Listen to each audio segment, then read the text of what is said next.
welcome back. Hello. Welcome back. In the zone. That was in Dad the zone. Blues. No, that wasn't Dad Blues. That was not Dad Blues. There's you're a right. chord in there that is wasn't not. Dad Blues. There's one of these, and then there's one of these.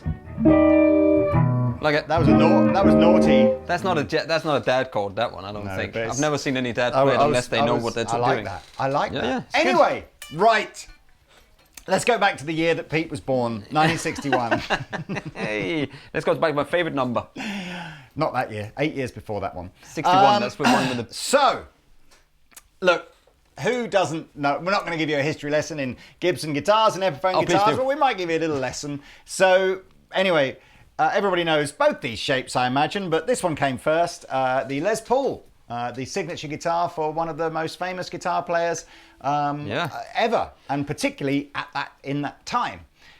So yes, under the stewardship of Ted McCarthy, the Gibson company were making amazing, Les Pauls and 355s and Flying V's and Explorers and all that kind of stuff. Crazy. But crazy. In some crazy world from way back when, before Pete and I were born, before many of you were born, I expect, somehow or other in the early 60s, the world decided that the Les Paul wasn't, that popular anymore, and sales had sort of declined. And so Gibson thought, right, okay, time for a new model. Yeah. Let's replace that with this, and let's call it the Les Paul. And again, legend has it that dear old Les went, I'm not hugely keen on this guitar. There is another rumour, a slightly less well-known rumour, that it was actually just purely and simply around the licensing agreement that Gibson had with Les and his name, and it expired. And that was why Les asked for his name to be taken off of here. But who knows? One or other is probably true. We will never know, will we? Maybe we will. So this guitar in 1961 came out. It actually looked like this. This is a custom shop 60th anniversary replica of a 61 SG. So yeah, and that was the original sideways trem unit. Was it? Yeah, that was the first one. Can I have one of these, Gibson? Please, I'll do anything.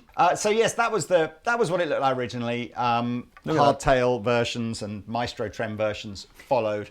You know what this looks like? So this looks like Optimus Prime's grill plate. It looks like one of those robots that goes around. What is that one? Oh, what's that film? Is it Wall-E? It's the scary ones. Oh no! It's the other one with the emoji. The emoji video, emoji movie, and the bad guys look like this, but with light, like the red light. Anyway, so I need to stop. So taking. So stop it. Anyway, so that was the origins of the SG, and so-called SG because I guess Gibson just couldn't think of a more original name for it other than solid guitar, and so that got abbreviated to SG.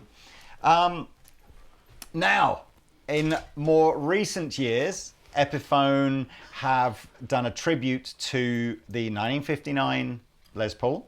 Yeah. And this would have had a slightly fatter neck carve to a standard Epiphone. We had this aged finish, trying to sort of give it that slightly kind of VOS vibe. Yes. But the coolest things about it were the Gibson Burstbucker USA pickups in here and the very beautiful case that it comes with. And the cool news is a couple of years later, the SG has had the same treatment.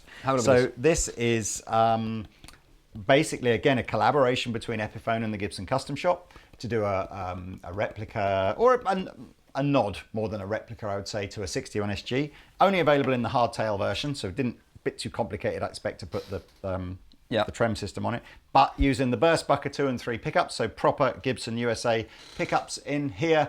Tell you what, this neck feels very much like that, but I lack it. That's very close. Wow. So we've got the aged finish, two finishes, a cherry finish and an antique white finish. They are two-piece mahogany bodies, one-piece mahogany necks.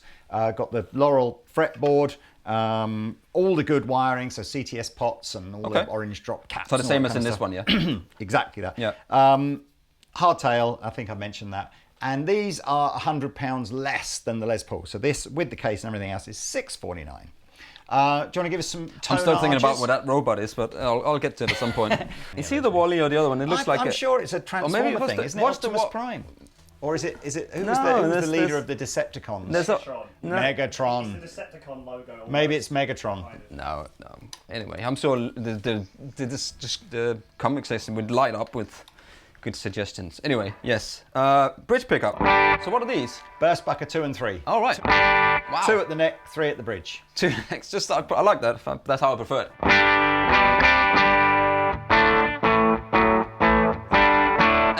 I've just got that, and I didn't even mean it, but I've just got it. Yeah. Okay. So I mean that's pretty hot, isn't it? And out of tune and too much reverb. And here is the neck.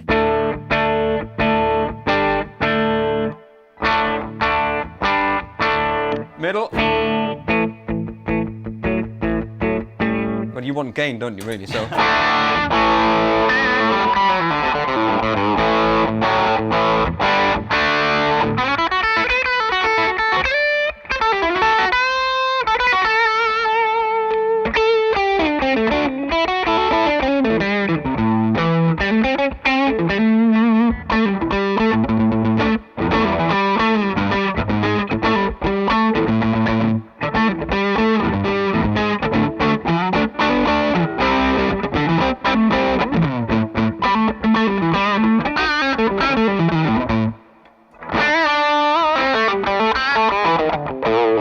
It's nice. It's good. It's a meaty tone, the SG. It's always, for Yeah, it's me, kind a of, bit more growly than a Les Paul. Growly. Did you see Phil X's? He's at an SG with a single coil, and it's like an EVH guitar.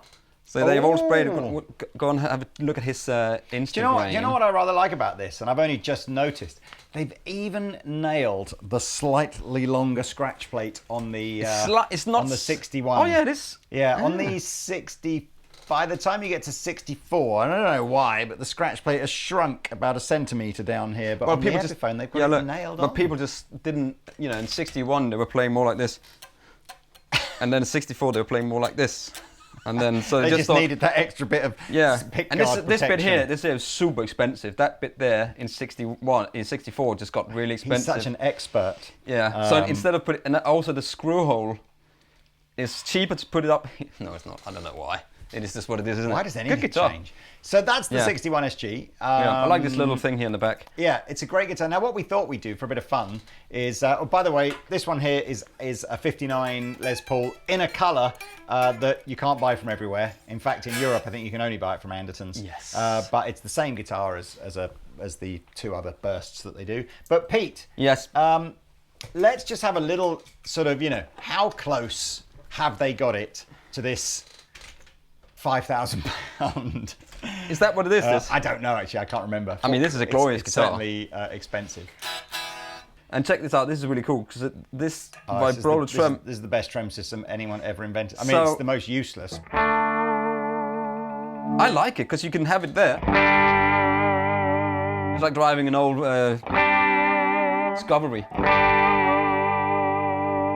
What I like about that trem system is I know on my Strats and stuff that I've got at home, when my daughter, when my daughter plays one, she's got the tremolo on. Yeah, and they do that. She thinks that's. I mean, it's obviously an intuitive thing to do, isn't it? You go, no, it's not that. It's like that. But of course, that is that. That is that. Yeah, exactly. Hey. So, neck.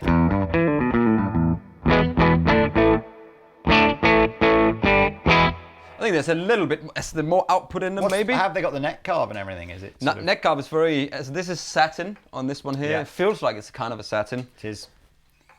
Well, this is lacquered, but the neck carve is very similar. You can have a little butcher's feel cup. It's £4.5 grand, by the way. £4.5 grand. £4.5 grand. So. Go back a minute. Maybe a slightly fatter on the Gibson. Yes, but that's because of the lacquer, Yeah, it might be. I mean, it's basically it's pretty nailed on. Let's do the Dane and the bridge and see what happens.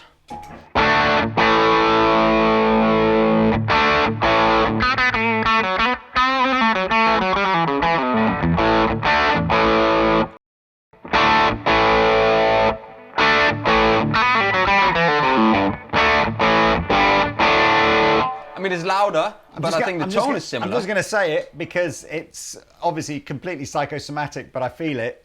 It's like it's This is what we always talk It's about. like, it's got, you know, the cheaper guitars kind of live in this tonal spectrum or audio spectrum, and the dearer ones live in this one. So it's not that they necessarily sound different, but there's just a little bit more. It's harmonics, and it's And me then and we Ben talk blindfold about ourselves acoustic guitar, and we can't tell any difference at all. What is it we say with me and Ben when we do the acoustic guitars? It's almost like there's a little bit of a limiter, and the cheaper, the more expensive guitars are, the more that get, you know, it can only get to a certain that on place. acoustic guitars. Yeah, I but struggle. also on this. I mean, I hear it. You can but hear I it. can't think why. Let's do like a.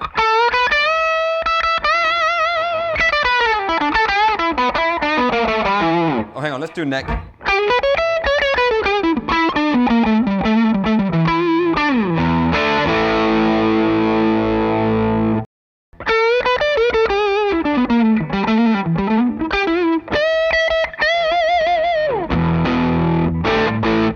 That sounds brighter to me. But anyway, join in with me now, everybody. Okay, so I'm going to look this way and shut my eyes. And you're going to do the same. You're going to put your hand over your phone screen or just turn your computer monitor off. And let's do this. And while Pete randomly selects one of the two, and I'll see now, without the aid of my eyes, whether or not I can actually tell the difference. Okay, so here we go. I'll leave the gain on, and I'll go on the bridge position, okay? And then I'll just play some solo stuff.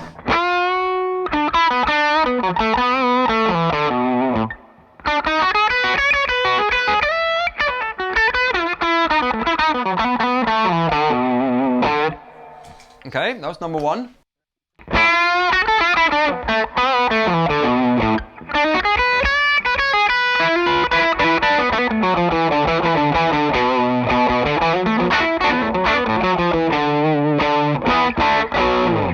Yeah, I mean, hopefully I'm correct, but number two had the sort of brighter tone to me, so I'm saying number two was the Gibson, and now I'm turning around. And it was, Okay, well that's good, right? What are we talking for? The $4,000? Yeah, if you've got like 5 times as much money, is it 5, 6 times? I don't know my maths. Yeah, five times as much money, I guess.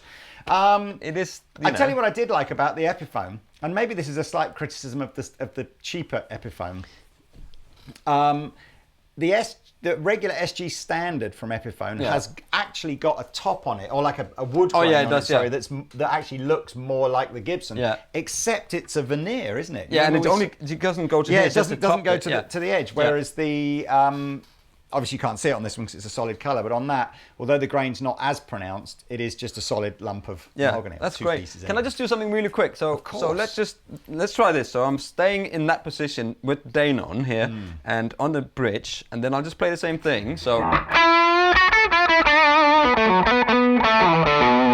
okay. So what I want to do now is want to take the other one, and then this is the experiment, is for me to go put the same everything up on the treble pickup, and then turn up the treble on the pedal level.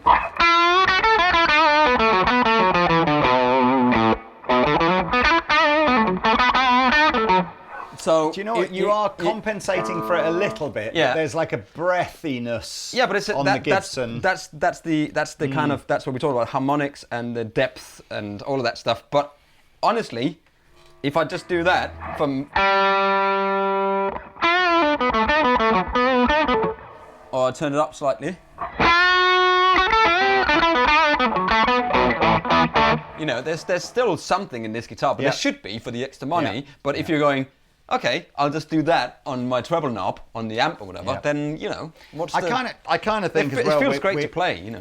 In the video we did on this guitar, where we started comparing it to, I think we had your my one, it's Les over there, Paul in it. And again, I just felt like, if I want to be that guy that, you know, sitting there going, oh yeah, I can feel the difference and da-da-da and better and it looks nicer and blah, then that's fine. But actually, when I just kind of, I think we were jamming in the song or whatever, and I just got into it and I just forgot that I was playing the Epiphone rather than the Gibson. Yeah. And then all of a sudden you just go, I'm still getting great sounds. It feels really easy to play. Yeah. It's like, what's exactly? It doesn't really matter, does it? You know, unless make music, make love and music, not war. Right, everybody. I agree. Yes. You know, I try to make love to myself every day, at least once a day, whilst listening to music. Are we there then? Are we there? Like and subscribe. I think And so. thank you for I watching mean, and all I that would stuff. like to jam out in a three-way thing with the guitar. I'm meaning as in we get this guitar, and that guitar, and just rotate during the outro rotate, jam. and so that it's just a five-way see- then, isn't it? Really? Is it? Right. Yeah, because we're rotating three, I and there's you and me, and we've got three in between us. Might even maybe throw this one into the final jam. Oh, Let's then just see. it's Then it's a like six-way. Holy tap in moly. and out there, yeah. Crikey, It's been a O'Reilly. while since that's It's happened. like watching a. Yeah. Let's go. Right.